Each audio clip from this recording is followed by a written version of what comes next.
Cara masyarakat masa prasejarah mewariskan masa lalunya.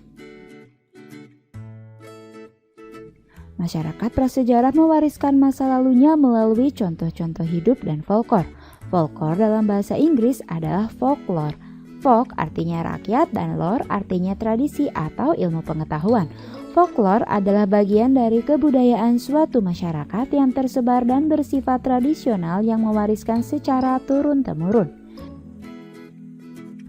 Ciri-ciri dari folklor antara lain penyebaran dan pewarisannya dilakukan secara lisan, bersifat tradisional, bersifat anonim, memiliki gaya bahasa yang berlebih-lebihan, menggunakan kalimat pengguna dengan kata-kata pada zaman dahulu, memiliki fungsi penting sebagai hiburan, pendidikan nilai, bahkan protes sosial, dan merupakan milik bersama dalam masyarakat penduduknya.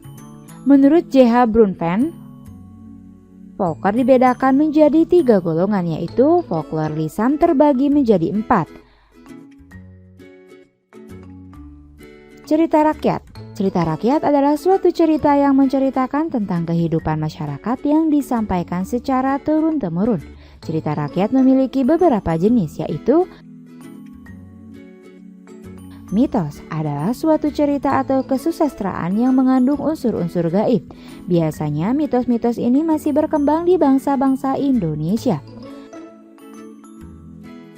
Legenda adalah suatu cerita rakyat masa lampau yang biasanya masih memiliki hubungan dengan peristiwa sejarah tertentu. Misal, asal-usul dari suatu daerah. Contohnya dari legenda adalah seperti legenda Tangkuban Perahu, legenda Banyuwangi, legenda Danau Toba.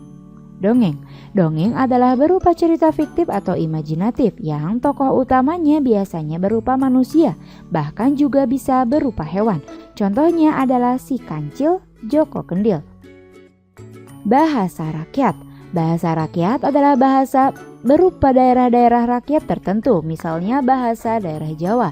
Jadi bahasa rakyat adalah salah satu folklor dari lisan. Teka-teki. Dan yang terakhir, nyanyian rakyat. Nyanyian rakyat adalah tradisi lisan berupa syair-syair yang dinyanyikan menggunakan nada-nada tertentu. Folklor sebagian lisan adalah campuran dari folklor lisan dan juga folklor non-lisan. Folklor non-lisan biasanya berupa contoh hidup. Folklor sebagian lisan dibagi menjadi 3 jenis, diantaranya adalah yang pertama, upacara penguburan ternyata sudah dikenal sejak masyarakat praaksara, di mana mereka menguburkan orang-orang yang sudah meninggal dan juga diberikan bekal kubur berupa perhiasan. Yang kedua, upacara pengukuhan kepala suku. Dan yang ketiga, upacara sebelum berperang. Folklor non-lisan berupa benda-benda atau kebiasaan dalam suatu masyarakat terbagi menjadi 4 bagian, yaitu arsitektur rakyat pada masa praaksara berupa punden, berundak, menhir, dolmen, dan walugar. Kerajinan tangan pada masa praaksara berupa alat-alat kebutuhan rumah tangga, perhiasan tradisional pada masa praaksara berupa perhiasan dari batu atau juga logam, dan obat-obatan tradisional pada masa praaksara berupa ramuan tradisional.